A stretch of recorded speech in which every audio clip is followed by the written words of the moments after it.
I'm Pastor Reuben. I'm a pastor at a church in Toronto, Canada. Today, I want to answer a question that I think a lot of people are asking. I get asked this a lot, and the question is, if God exists, why does evil and suffering also exist? If God is good, how can he allow evil and suffering to continue to exist? It's something that is heavy, and I'm sure maybe for you, you've been wrestling with this question. And so today I hope to actually walk through some thoughts to hopefully articulate a way that you can understand where God's coming from and then how to approach that in our world, in our culture today as you live each and every single day.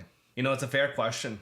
When we see evil in the world, I mean, there's something within us that I think we can agree as human beings. It makes us feel sick inside. First thing that stands out to me is acknowledging that suffering exists. Acknowledging that evil exists. You know, there are many groups of people out there that actually would try and ignore that they're suffering and evil, and they have to hold on to the ideology and the worldview that they hold on to. And so they try to just ignore all of this, and I think the first part is actually acknowledging that suffering and evil does exist. And our God, the Christian God, Jesus, acknowledges that suffering and evil exists, but not just that. There's a question that I think we have to also process following that is this the way God made the world to be? Is this God's order? Is this how he created us to live? In suffering, in hardship, with evil amongst us and in us. And the truth is that when we go to the scriptures, that's not the case. What we see in the scriptures is that suffering is really a byproduct of sin.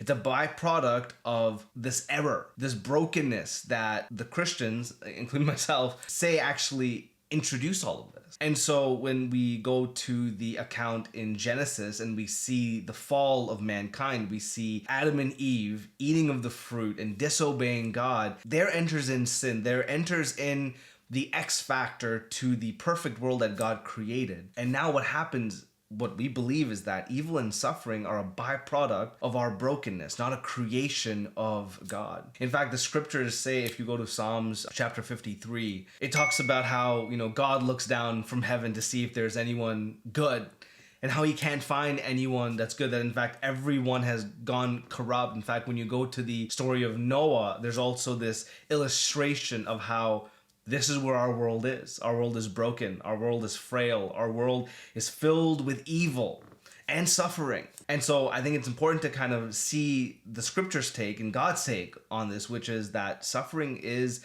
a byproduct of sin. Evil is a byproduct of sin. And that the scriptures say, for all have sinned and fallen short of the glory of God. Meaning there is not a single person who is not a sinner. There's not a single person who has ever lived, will ever live, or who currently lives who has not broken God's law. And hence have this sort of curse that they live with, this brokenness, that we cannot be with God and kind of operate the way God created us to operate. The next thing that I think we have to acknowledge is that sin continues to exist because free will exists, and God allows this. Not because God is not good, but because God desires free will amongst his creation. That's how he created us. It's why we could not follow God in the first place, because he created us as free-willed beings. So then the next question is, why doesn't God just kind of get rid of all of the evil and suffering? Going back to Noah's day again as an example, why doesn't he just do that? Why doesn't he just wipe us clear? Well, when you read the story, when he says that he's never going to do that again, and that's really because of what God ultimately desires. God isn't just looking for a restart and eliminating every single person that he created. In fact, the scriptures say that God created human beings in his own image. When you go to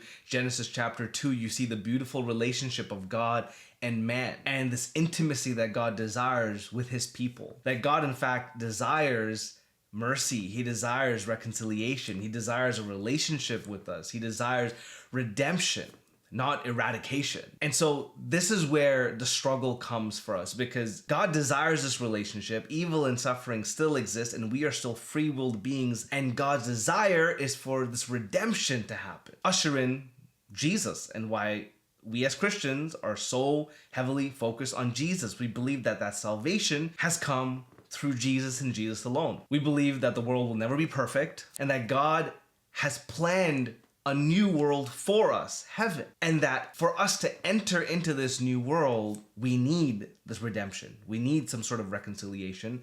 and that it's only through Jesus and what he did for us that we are able to be forgiven and cleansed and released of any sort of weight of sin. Then we come full circle to why evil and suffering still exist then in the world today. If God doesn't desire it, if he didn't make it, we then see God allows evil and suffering still to exist because he loves us, because we are free-willed beings, and he desires for us to choose him so that we can enter into eternity with him in heaven. And so instead, what God is focused on doing is continuing to allow evil and suffering in the world while sending out his people, sending out disciples so that the world can be saved, so that people can, with their free will, choose God and hence be saved and internally have a relationship with God, which is what he desires and desired in the first place. Really a full circle story coming back to what God created the world to really be in the first place. And so simply said, evil exists because we still exist, but we exist because God desires redemption for us. He doesn't desire us to go to the pit, evil, and having no relationship with him and then damned to hell forever. God instead desires a relationship with his creatures, which is why evil and suffering still exists, which is why we still exist, because he desires a relationship with us. And so, yeah, the truth is that we face hard times. We struggle when we read the news or watch the news and see the evil in the world. We struggle when we are on our own personally suffering. But I'm going to leave you with something that Paul the Apostle wrote down, and I hope that this encourages you. He says in Romans chapter 8 verse 18, "For I consider that the sufferings of this present time are not worth comparing with the glory that is to be revealed to us." Basically, Paul the Apostle, what he's saying here is, yeah, we're suffering, yeah, we're having a hard time, but keep your eyes fixed on what God is preparing for you. If you found this video helpful, let me know in the comments what question you'd like me to answer next, and I'll be happy to post those up for you as well. Have a great week.